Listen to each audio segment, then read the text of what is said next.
I got this terrible message. I saw her with him. I didn't even think about it, and she did this to me. Listen carefully to what happens next because I never thought my life would turn out like this. I'd always thought that life was a series of carefully arranged pieces, a puzzle I'd mastered over the years. That was until one fateful night when the pieces shattered without warning. I was driving home from one of those obligatory work events, my mind still buzzing with half-hearted compliments and stale small talk. The rain had started to patter against my windshield, a subtle prelude to the storm that was about to break over my carefully curated life. My phone buzzed in the silence, its screen lighting up with a message that would forever alter my course. I glanced down and saw nothing extraordinary at first, a simple alert from an unknown number. But the words that followed cut through the drumming rain like a serrated knife. I saw her with him. My heart seized for a moment, a frozen beat in a rhythm that suddenly became all too erratic. The message was terse, matter-of-fact. It was as if the sender knew exactly how to incite the fury simmering beneath the surface. As I accelerated along the slick highway, every light on the road blurred into streaks of neon regret and anger. The man in the rearview mirror looked like a stranger, a shadow of the confident, composed husband I had always presented to the world. In that instant, I understood that every fabricated smile, every quiet sacrifice, had been a prelude to this betrayal. I thought of her, my wife, the woman I had trusted with everything. For years, she had been a master of deception, her charm a mask that concealed her selfish ambitions. I remembered the countless nights when her laughter had sounded hollow and her apologies too rehearsed. I recalled the little inconsistencies in her stories, the half-truths she'd always managed to spin away from scrutiny. Yet, I'd clung to the belief that love was enough to overlook human frailty. Now, as the truth crashed over me, I saw her for what she was, a conniving manipulator who had taken advantage of my devotion. Even as anger surged inside me, I maintained a cold, calculated calm. The truth was both liberating and damning, a fire that fueled my resolve rather than consuming it. I began retracing memories of subtle hints I had long dismissed. Furtive phone calls, a secretive glint in her eye, a disdainful remark whenever I asked about her day. They all formed a picture I was too blind to see until now. I pulled over at a red light, my grip on the steering wheel tightening as my mind raced through a myriad of emotions. How had I been so thoroughly deceived?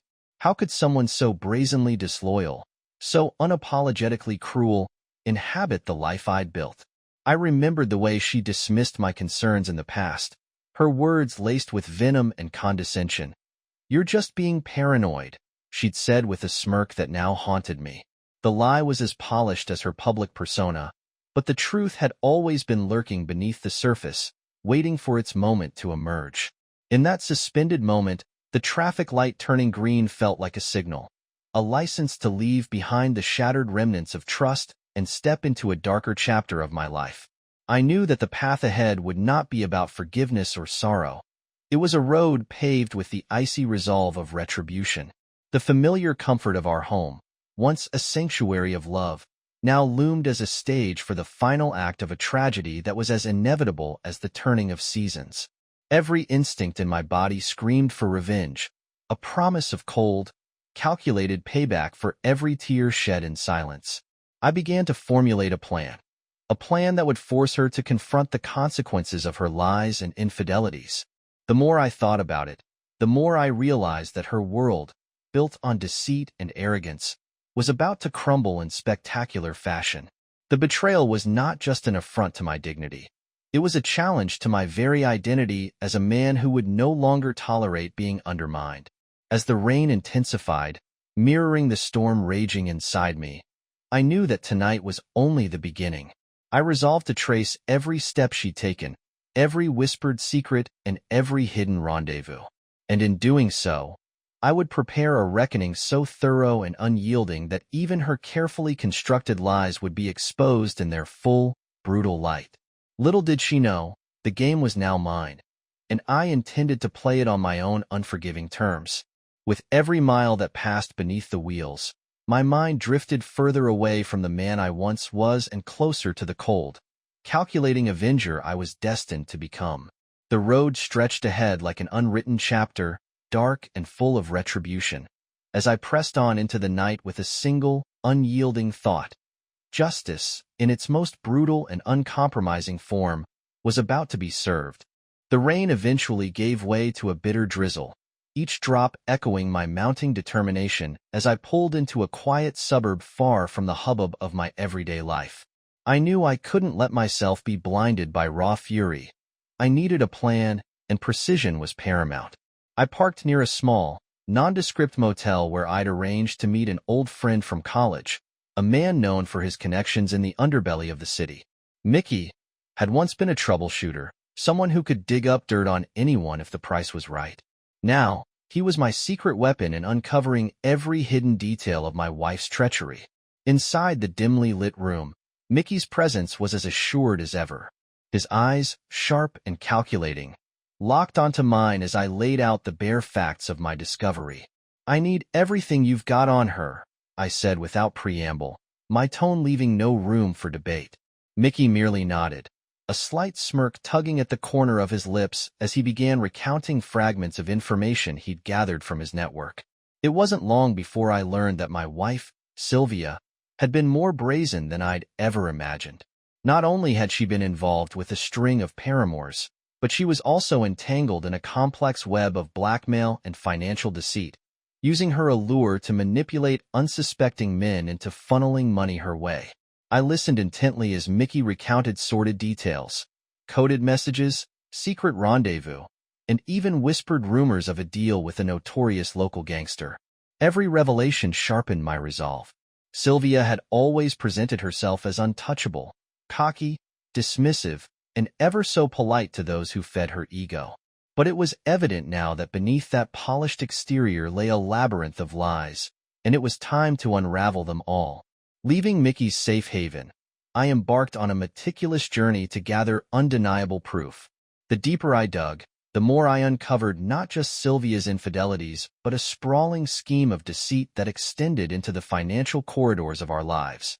Late nights found me poring over bank statements and emails, tracking transactions that I once thought were mundane.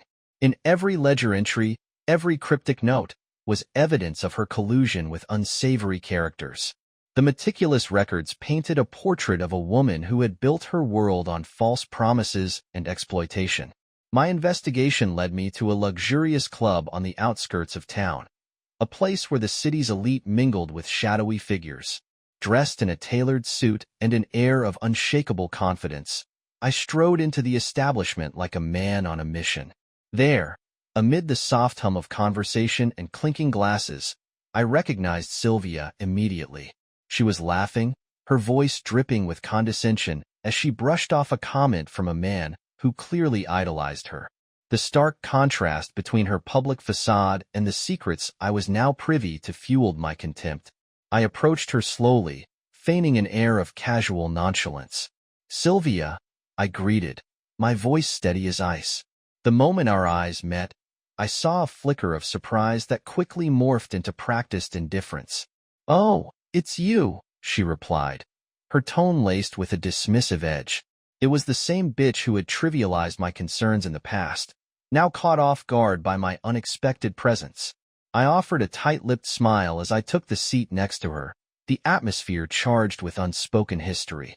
We exchanged a few strained pleasantries, a perfunctory update on our lives, but I could tell she was trying to mask the tumult beneath. The more she spoke, the more I detected the careful avoidance of any mention of her recent escapades. Every time I subtly probed about her whereabouts or the business deal she had hinted at in past conversations, she dodged with rehearsed lines and sarcastic quips. The thin veneer of her charm was cracking, and each life fueled my inner resolve.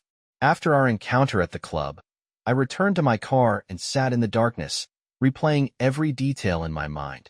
Her lies were becoming predictable, and soon, I would have everything I needed to bring her grand deception crashing down. I started formulating a plan that would not only expose her duplicity but also shatter the very foundation of the life she had built on deceit. Every piece of evidence I gathered, every secret rendezvous I uncovered, was a stepping stone toward a meticulously crafted retribution. I began planning her undoing with the precision of a chess master. I would dismantle her world move by move, cornering her with the undeniable truth until she was left with no escape. I already had contacts in high places, people who thrived on the downfall of the corrupt. It wasn't long before whispers of Sylvia's crimes reached influential ears, and while she maintained her haughty exterior in public, privately she would soon find herself ensnared in a trap of her own making. There was an undeniable thrill in the hunt, in knowing that every calculated move was drawing her closer to the inevitable reckoning. I was no longer just a betrayed husband. I had become an architect of vengeance, and as the night deepened, so too did my resolve. Every lie she had ever told, every slight she had inflicted, would be repaid in kind. I had set the wheels in motion, and soon, Sylvia would be forced to confront the true cost of her betrayal. With every secret unearthed and every damning piece of evidence collected, I was steadily constructing a case that would not only ruin her reputation but also leave her isolated, stripped of all the power and privilege she so arrogantly wielded. The night had given me the clarity I needed. Justice, however brutal, was the only currency she deserved. I drove away from the club with a mind racing ahead to the next phase. Soon, she would be ensnared in a web of her own lies, with every betrayal laid bare before the world. And as the final pieces of my plan began to fall into place, a cold satisfaction settled in my heart. A promise that the time for retribution was imminent, and it would be as merciless as it was inevitable. I spent the next several days meticulously planning every moment of what I now considered the final act. The evidence was incontrovertible, a tapestry of deceit that stretched far beyond mere infidelity. I had unearthed her financial manipulations, her secret rendezvous with dangerous men, and her calculated lies. Every thread pointed to one conclusion. Sylvia had spun a web of betrayal so intricate that it was almost beautiful in its cruelty. But beauty, in her case, was a mask for corruption, and I was about to tear it away. The stage was set at our home, the very place where she had once found solace and security. I transformed it into a crucible for her reckoning. I began by gathering every shred of evidence and placing it in a secure location in the living room. Photographs, forged bank statements, incriminating emails, and even recorded conversations, all arranged for one purpose: to force her to confront the truth. I left nothing to chance. Every detail, every moment, had been planned with the precision of a master strategist. The house was eerily silent, the oppressive calm of a before-the-storm moment. I sent her a simple message earlier that day, an invitation to return home, an invitation laden with the promise of a conversation, one she would never see coming. I knew she'd scoff at the idea, dismissing it with her customary arrogance, but I also knew that deep down, she feared confrontation. My message was both bait and challenge, a final test of her ability to hide behind a veneer of innocence. And in my experience, the guilty always crack. When the late afternoon light filtered through our windows, I sensed that the moment was drawing near. I positioned myself in the living room, where the arranged evidence lay like silent witnesses. The clock ticked methodically, every second building my resolve. I replayed the plan in my mind. Once she stepped through that door, I would confront her with the truth. I had no intention of offering her an out. This was about reclaiming every piece of dignity she had stolen from me. The sound of the front door unlocking snapped me from my reverie. I watched as Sylvia stepped into our home, her posture exuding that familiar blend of self-assurance and disdain. Her eyes briefly scanned the room, but they betrayed a hint of uncertainty. "I wasn't expecting," she began, her tone dismissive as she moved through the space, as if it were just another stop on her endless parade of escapes from responsibility. "Sylvia," I said, my voice steady and cold. I could see her pause, a flicker of something akin to regret, or was it fear, passing through her eyes. I stepped forward, my gaze locked on hers, and gestured toward the table where I had laid out the evidence. "I think it's time we went over a few things," I continued, my tone devoid of any compassion. Her eyes narrowed, and for a moment, she attempted a smug smile, one that had always masked her true nature. Really? I have no idea what you're talking about, she said, her voice rising in a blend of indignation and panic. But as she reached for the documents, her hand trembled ever so slightly, a subtle sign of the crumbling facade. I was in full control now, every move calculated, every emotion harnessed for the moment of retribution. I began to recount the evidence in a calm, methodical cadence. Each piece of damning proof fell like a hammer blow, stripping away her pretensions and leaving only the raw, naked truth. "This is how you funded your little escapades," I said, sliding a bank statement across the table. "This is the email you thought I'd never see," I continued, voice rising with controlled fury as I detailed her involvement with unsavory figures. Sylvia's face shifted from anger to desperation, her eyes darting around the room as if seeking an escape. But there was none. I could see her calculating, trying to muster excuses, trying to deny the undeniable. "You don't understand," she finally stuttered, her tone betraying the first cracks in her veneer. "I did what I had to do." "Did you?" I interrupted, my voice a low growl. "Or did you simply relish the power you held over me?" The words hung in the air, heavy with accusation and venom. I stepped closer, and in that moment, all the years of betrayal coalesced into a single, explosive burst of retribution. I recalled every time she had dismissed my concerns, every lie she had fed me, every moment of my self-respect that she had shattered with her indifference. Now, the scales were about to be balanced in the most brutal way imaginable.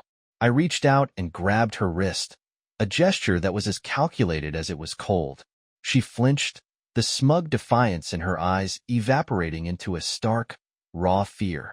"I want you to look at me," I commanded, and she did. In her eyes, I saw the realization of her impending fate. There was no more room for excuses, no more for the cunning rhetoric she had mastered over the years. The confrontation escalated quickly from words to actions. In that charged moment, I no longer saw the woman I had once loved.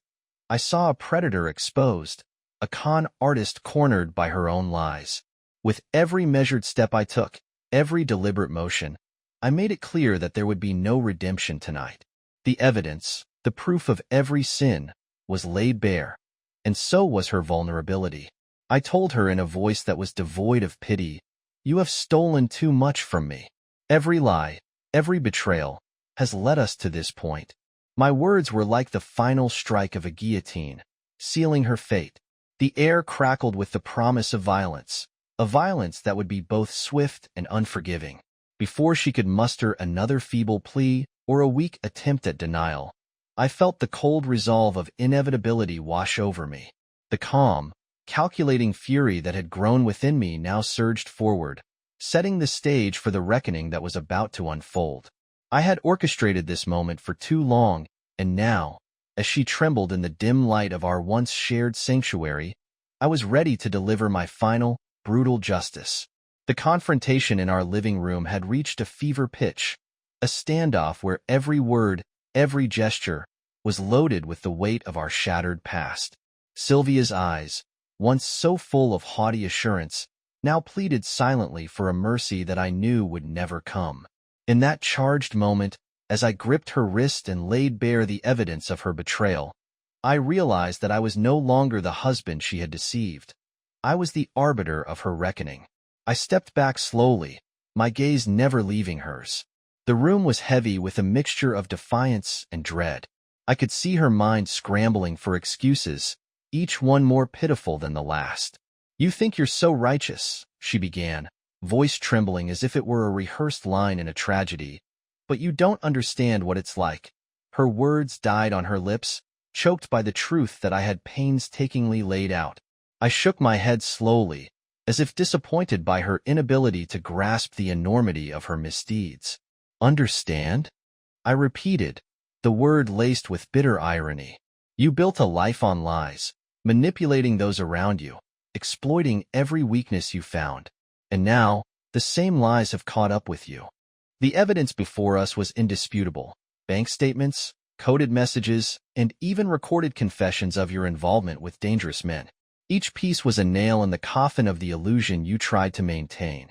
For a long, tense moment, Neither of us moved. The silence that enveloped the room was suffocating, an interlude before the inevitable storm. I had planned this moment meticulously, every detail crafted to force you to confront the full measure of your betrayal. Yet, I sensed a flicker of something in your eyes, a desperate calculation, as if you were weighing your options even now. It was that very calculation that sealed your fate. I reached beneath my jacket and withdrew a small, cold object, a symbol of my resolve and the tool of your final judgment. This, I said softly, is for every time you dismissed my concerns, for every lie, every deceit. The words were barely a whisper, yet they carried a finality that neither of us could escape. The glint in my eyes was not of passion or uncontrolled rage, but of a deliberate, almost clinical determination. I was ready to exact a punishment that was as brutal as it was inevitable. Your hand tried to pull away, but I held it firm, a silent command that resistance was futile. In that moment, every memory of the good times we'd shared, every false promise whispered in the dark, was stripped away until all that remained was the raw, unvarnished truth. You had betrayed not just our vows, but the very trust that forms the bedrock of any shared life. And now, I was here to reclaim my dignity and ensure that you would never be allowed to hurt anyone else again. I took a deliberate step closer, my presence overwhelming and cold. I want you to understand, I said, my voice steady as a metronome, that this isn't personal, it's justice. There was no tremor in my tone, no hesitation. The plan I'd set in motion was in its final phase, and every calculated move I had made up until this moment was converging into one decisive act. Before you could muster another desperate plea or a final, cunning lie, I acted. In one swift, deliberate motion, I struck. The sound of our struggle, the thud of my hand, the gasp that escaped your lips, seemed to echo in the silence of that room. My actions were not fueled by blind fury, but by a cold, methodical resolve. I inflicted every blow with the precision of someone who had long prepared for this moment, each strike a measured response to years of deceit and manipulation. Your resistance was brief and futile, your once defiant cries now reduced to weak protests that barely registered in the wake of my determination. I continued, each movement deliberate, as I dismantled the web of lies that you had so carefully spun. The brutality of the act was not an accident of passion. It was a calculated execution of justice. In the cold light of that fateful hour, every cut, every forceful motion, was a reclaiming of the trust and honor you had so shamelessly betrayed. As the struggle reached its climax, I paused, a final, almost reflective moment amidst the chaos.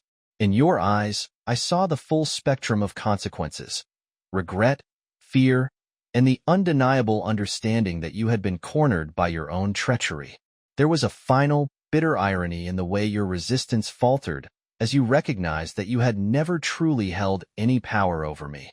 The power had always belonged to the truth, and tonight, the truth had spoken in the most brutal language imaginable. I stepped back, allowing the stillness to reclaim the space we'd so violently disturbed. The room, now a tableau of our irreversible transformation, bore silent witness to the end of an era. The evidence lay scattered, a testament to every lie and every betrayal. And as I stood there, my heart a fortress of cold determination, I realized that this moment was not merely about retribution. It was about reclaiming every part of myself that had been eroded by your deceit. In that final pause, as the echoes of our confrontation slowly faded into an oppressive quiet, I knew that the path ahead was irrevocably altered. The life I once knew was gone, replaced by a new reality, forged in the fires of betrayal and tempered by a resolve that could never be broken. Tonight, justice had been served in its raw, unyielding form, and there was no turning back. The immediate silence after the brutal confrontation was deafening, a heavy pause where every heartbeat seemed to echo the finality of what had transpired. I stood over Sylvia's battered form, the harsh reality of my actions weighing in the dim light of our ruined living room. The evidence of her deceit lay scattered around us, a cruel tapestry of her double life. Yet even as I surveyed the scene, a cold, methodical part of my mind was already plotting the next steps. I had intended for this moment to be the final act of reckoning. I had thought that by shattering her illusions, and quite literally her ability to fight back, I had sealed her fate. But as I knelt by her side, I noticed something unexpected. Amid the disarray, half hidden under a toppled photograph frame and a scattering of incriminating documents, there lay an envelope. It was sealed with a wax stamp I didn't recognize, a detail that pricked at my meticulous attention to evidence. Sylvia's eyes flickered open briefly as I reached for the envelope, and for a moment, a sardonic smirk played at the corner of her bloodied lips. "You think this ends it all?" she rasped, her voice a mix of pain and venom. I didn't respond. Instead, I tore the envelope open with deliberate care, as though each slow-motion pull of paper might reveal the final secret behind her treachery. Inside was a handwritten letter, a confession of sorts, but not one that admitted to infidelity. The letter was cryptic, hinting at transactions, hidden alliances, and an unnamed figure who had pulled strings from the shadows. It suggested that Sylvia's betrayal was only one piece of a larger, far more insidious puzzle. The signature at the bottom was not hers. It was signed only with the initial R. My pulse quickened as I read, each line drawing me into a conspiracy I had never anticipated. The implications were staggering. Sylvia had been playing a dangerous game, and I had been an unwitting pawn. Her calculated lies, the rehearsed dismissals of my concerns, were not just the machinations of a cheating wife. They were the deliberate moves of someone ensnared in a far more complex web of corruption and betrayal. The letter hinted that Sylvia had been coerced into her role by a man I'd only heard whispers about in the darker corners of my business world. A man whose influence was as vast as it was sinister. In that moment, the cold satisfaction of personal revenge began to twist into a gnawing uncertainty. Had I, in my thirst for vengeance, become an instrument in a larger, far more dangerous plot? The evidence of Sylvia's myriad indiscretions still lay before me, but now I realized that the whole affair had layers I had never imagined. Every calculated move I had made against her might have only been a small part of a much grander design, one that implicated people far more powerful than a betrayed husband seeking retribution. I shifted my gaze back to Sylvia. Her eyes, though dull with pain, flickered with a mix of defiance and something I couldn't quite decipher. A hint of mocking amusement, perhaps, or the cold calculation of a woman who had always been 2 steps ahead. "You still have a fight left in you, don't you?" I asked, my voice low and edged with a dark curiosity. For a long moment, she said nothing except letting the silence stretch between us. I rose to my feet slowly, the adrenaline of the confrontation beginning to subside, replaced by a colder, more calculating resolve. The envelope in my hand was a new piece in a puzzle I hadn't known existed. The betrayal was deeper, its ramifications far more widespread. If Sylvia had been manipulated by someone, if there was a mastermind behind her lies, then my revenge was incomplete. I had only addressed the surface of a festering corruption that ran deeper than our broken marriage. As I collected the scattered evidence and carefully folded the letter, I resolved that I would follow this thread wherever it led. My plan had always been about reclaiming my honor, about delivering brutal justice to the woman who had exploited my trust. But now, it had evolved. The game had become larger, a contest not merely between a scorned husband and a deceitful wife, but between me and an unseen puppeteer whose influence lurked behind every carefully constructed lie. I glanced once more at Sylvia, who lay there with a defiant spark still lingering in her eyes. "There's more to this than you ever let on," I said slowly, the words a bitter mix of accusation and reluctant awe. "Who is R? Who is pulling your strings?" I demanded, my tone less that of a husband and more that of a man who had been thrust into a labyrinth of secrets. Her eyes flickered with something unreadable, a mixture of anguish and that familiar, biting arrogance. For a fleeting second, she opened her mouth as if to speak, but then closed it tightly.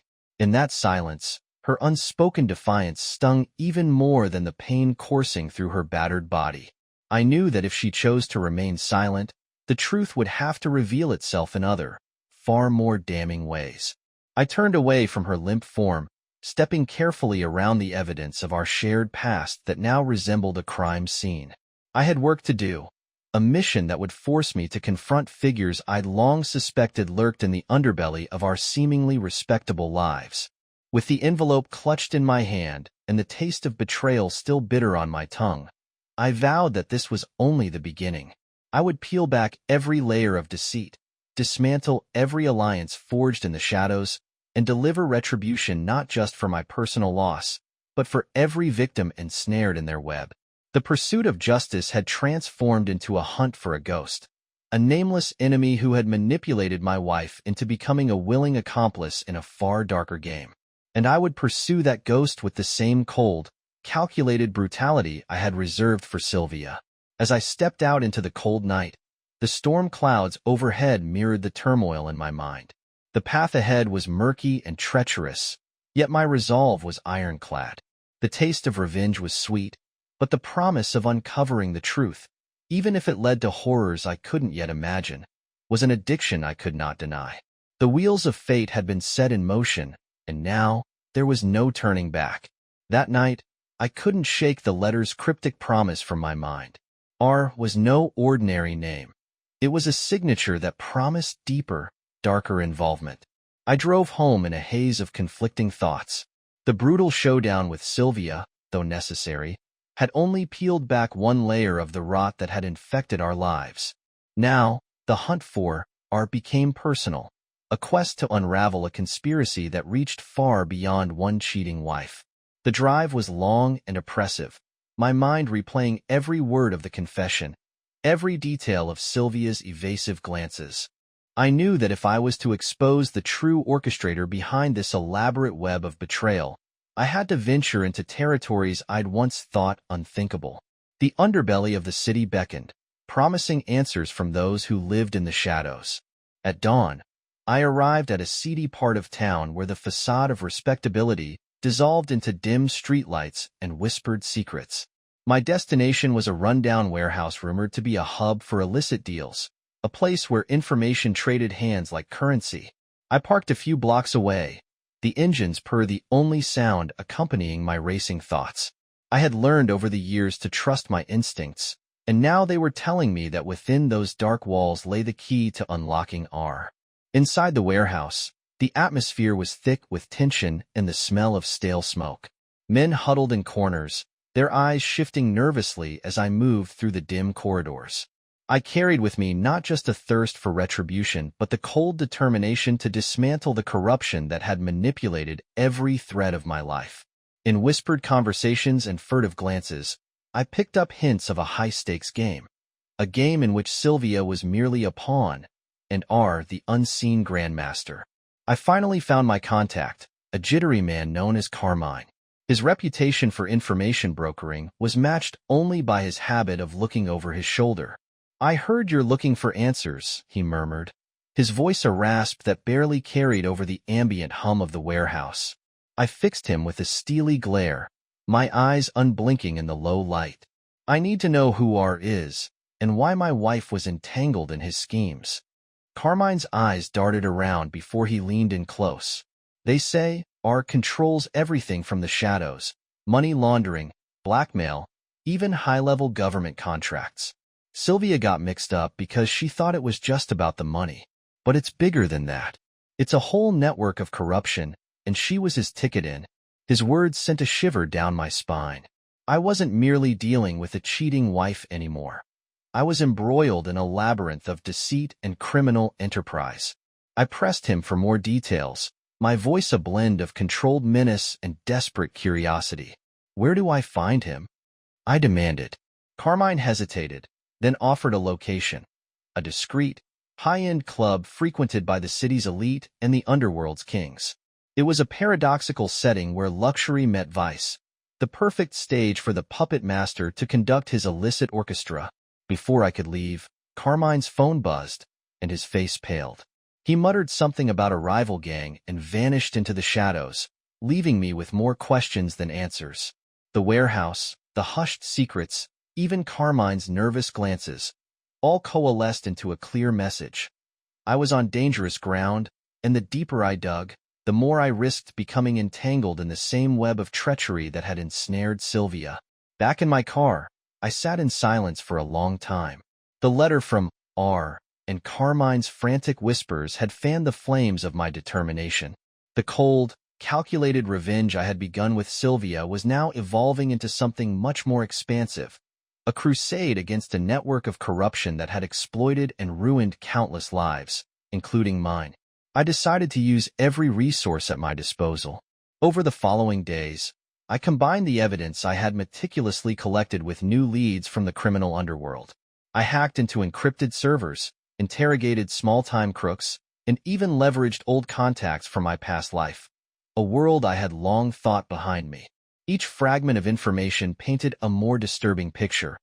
R was not a man, but a symbol of an organization that thrived on power and secrecy.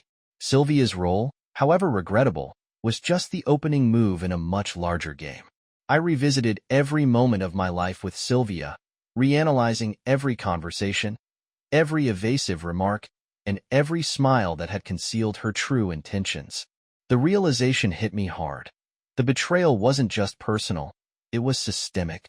I had been blinded by my love, but now, clarity came in the form of stark, undeniable proof that she had willingly submitted to a master manipulator. With the high-end club as my next destination, I steeled myself for the confrontation ahead. I was no longer just a scorned husband seeking brutal retribution against a cheating wife. I was a man transformed by betrayal, armed with a mission to expose and dismantle a criminal empire from its very roots. The man who once believed in simple revenge was now a hunter with a singular focus: to unmask R and bring down the entire network that had corrupted everything I held dear. As the sun set on the horizon, casting long shadows over the city, I felt the weight of my mission settle on my shoulders. The stakes were higher than ever, and the path ahead was fraught with danger. But with every step I took, I was driven by a relentless resolve, a promise to myself that no matter what darkness lay ahead, justice would be served in its purest, most uncompromising form. By the time I reached the high-end club, a place where velvet drapes met expensive whiskey and the undercurrents of vice pulsed beneath the surface, I felt the weight of every decision I had made. The night was deep, and I stepped through the grand entrance with the assuredness of a man who had already defeated one monster and was now hunting another. My purpose was singular: unmask R and tear apart the very network that had puppeteered my life. Inside, the club was a stark contrast to the grim back alleys I had navigated earlier. Ornate chandeliers cast a soft glow over polished marble floors, and the murmur of privileged conversation swirled around me like a seductive lie. I moved through the crowd with a practiced ease, my eyes scanning for any hint of the man who pulled the strings. I wasn't here to blend in. I was here to provoke the shadows. It wasn't long before I found a lead. A sharply dressed man, his smile too rehearsed and his gaze too calculating, lingered near a private bar area. My instincts screamed that he might be more than just another patron. I sidled up to him and struck a conversation, layering my inquiry with subtle threats. "I hear there are powerful people in this place who think they're untouchable," I said quietly, leaning in so only he could hear. His eyes flickered with a mix of caution and curiosity, and for a moment I saw the man's mask slip, revealing a hint of the fear beneath. He identified himself simply as Vincent. Over a half-empty glass of bourbon, he hinted at a clandestine meeting scheduled for later that night, one that involved someone known only as R. Vincent's voice wavered between arrogance and apprehension, and I sensed that he was dancing on the edge of danger. "R doesn't like to be seen," he murmured, his words careful. "He operates from the shadows, controlling everything without ever stepping into the light." His information was the spark I needed. After our brief exchange, I excused myself and retreated to a secluded corner of the club. I reviewed the details in my mind, piecing together the fragmented clues Vincent had unwittingly provided. The meeting was set to take place in a private lounge at midnight, a location that promised discretion, but also the kind of vulnerability that could be exploited. As the clock in the lobby ticked inexorably toward midnight, I felt my pulse quicken with anticipation. The idea of confronting R face-to-face was both exhilarating and perilous. I knew the risk. Exposing myself meant stepping into the lion's den, and the lion could be even more ruthless than Sylvia had ever been. But the lure of final retribution was too potent to ignore. When the hour finally arrived, I slipped away from the main floor and made my way to the private lounge. The room was dimly lit, furnished with luxurious yet imposing decor. A stage perfectly set for clandestine dealings. 2 men guarded the entrance, their expressions cold and alert. I flashed a forged invitation that I had acquired through one of my old contacts, and after a tense moment of scrutiny, I was allowed in. Inside, the air was thick with the scent of expensive cigars and quiet menace. At the far end of the room, seated behind a mahogany desk, was a figure whose presence commanded the space.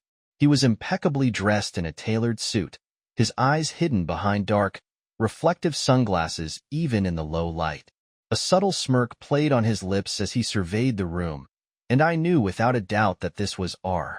I approached him with measured steps, every movement echoing the resolve that had brought me to this moment.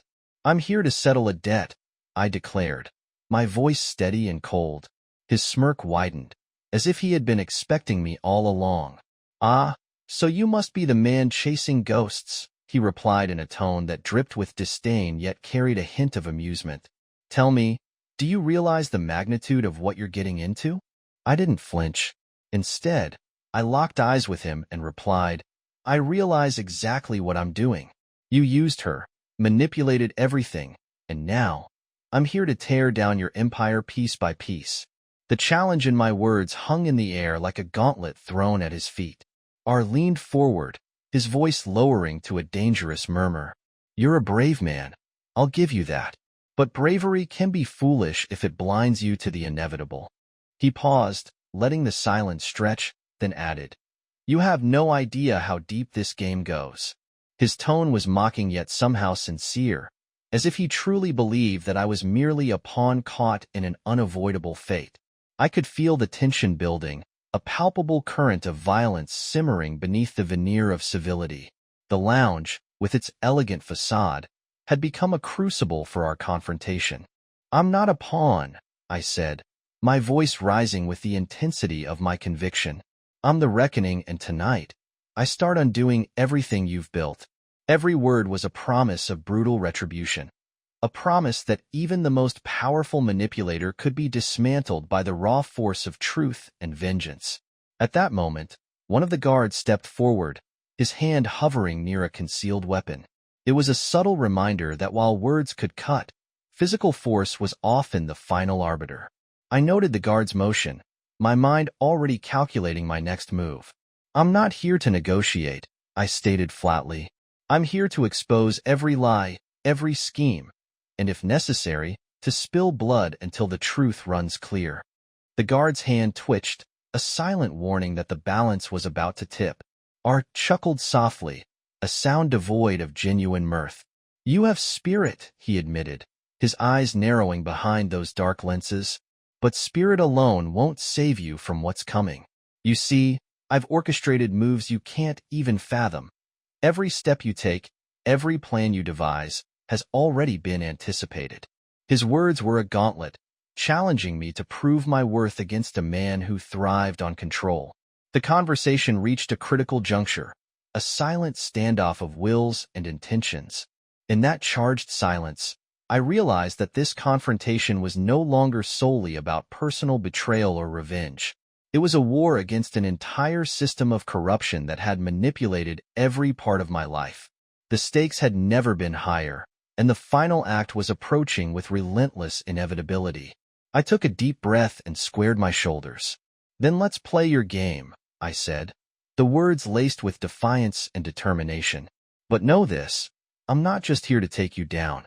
I'm here to rip your entire network apart, to expose every secret and every lie.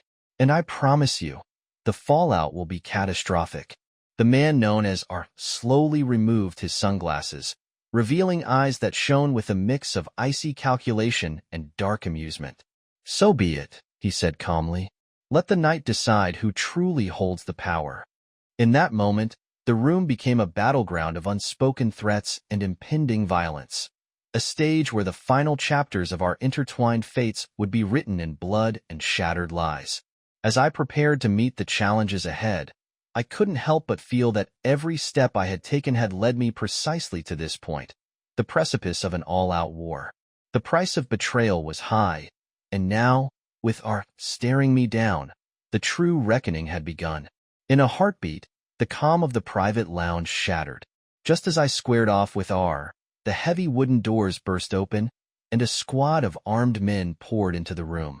In that instant, it was clear this meeting had been no mere parley. It was a trap. The suave, calculating smile on R.'s face twisted into something darker as he calmly gestured.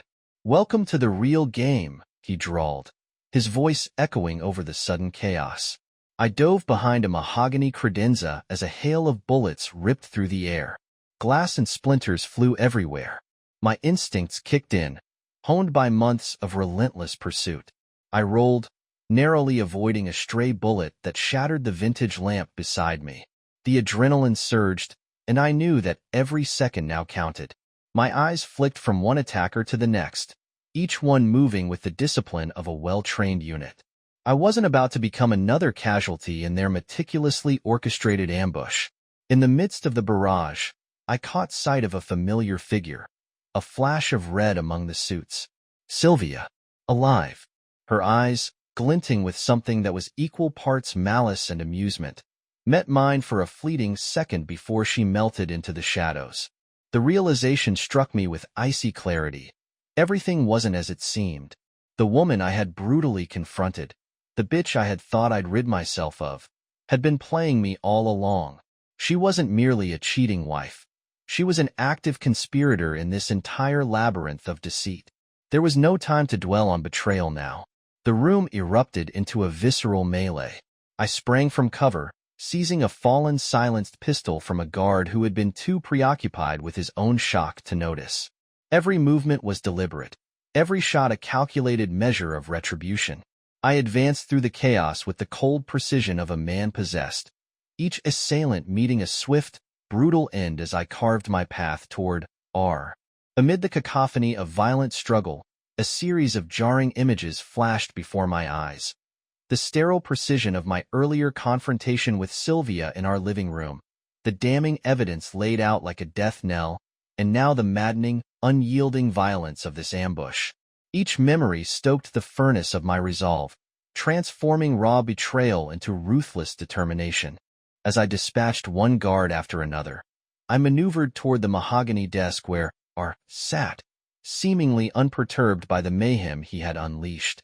His eyes, now unshielded by his dark sunglasses, were cold and calculating, a mirror reflecting back my own hardened fury. I charged forward, my pulse thundering in my ears, and as I drew closer, I could hear him speak in a low, almost mocking tone. "I warned you. You can't change the outcome," he hissed, his hand slipping beneath the desk. In that split second, as I flinched only to catch a glimpse of the glint of a concealed weapon, another truth exploded in my mind. Sylvia's betrayal was far more complex than I had ever imagined. Her presence here, in the midst of this deadly ambush, wasn't accidental. It was orchestrated. And R wasn't just a faceless mastermind. He was intimately tied to her, a puppeteer who had manipulated her every move, and, by extension, mine. Fueled by a mix of rage and bitter clarity, I lunged at R. The confrontation was brutal, raw, and unyielding. Our struggle was a clash of wills, a fight where each blow was laden with the weight of every lie, every stolen trust, every calculated betrayal. I landed a vicious punch that sent him staggering back, and in that moment, I felt the cold satisfaction of knowing that every sin, every moment of my humiliation, was being avenged. But even as I wrestled with R, I couldn't shake the haunting vision of Sylvia's eyes. They burned with a perverse delight, as if she had been waiting for this carnage to unfold. Amid the clamor of gunshots and fists, a voice, soft, almost inaudible, slithered into my consciousness. "This isn't over yet." I glanced to my left and, for the briefest moment, saw Sylvia's silhouette receding into a dark corridor behind the lounge. The realization was a razor-sharp twist of fate. The woman I had scorned, the cheater I had condemned, had not only survived my earlier assault, but was now orchestrating the chaos from the shadows. With R reeling and his network momentarily thrown into disarray by my ferocity, I pivoted. The betrayal cut deeper than any bullet could. My mind raced. Every calculated move, every piece of damning evidence, had been set up as part of a far larger plan. And now, standing amid the ruin of shattered glass and spilled blood, I vowed that my retribution would not end until I had dismantled every facet of this treacherous conspiracy, even if it meant facing the ultimate betrayal at the hands of the woman I once loved. I pressed on, leaving a trail of brutality in my wake as I advanced through the melee. Each enemy fell before my unwavering resolve, and as I tore through the ranks of those who had betrayed me, I could feel the tide of fate turning. The high-end club, once a sanctuary for the corrupt elite, was rapidly transforming into a graveyard of their ambitions. As I grappled with R and forced him to reveal the truth behind his network, I realized that tonight would mark the true beginning of my reckoning. The blood spilled on these floors was not just a tally of lives taken. It was the cost of every betrayal, every lie, every moment I had ever doubted my own worth. And in that moment of carnage, as I forced R to yield the secrets of his empire with the cold edge of my blade, I understood one immutable truth. I was no longer the betrayed husband. I had become an avenging force, a man whose vengeance was as inexorable and ruthless as the darkness that had consumed him.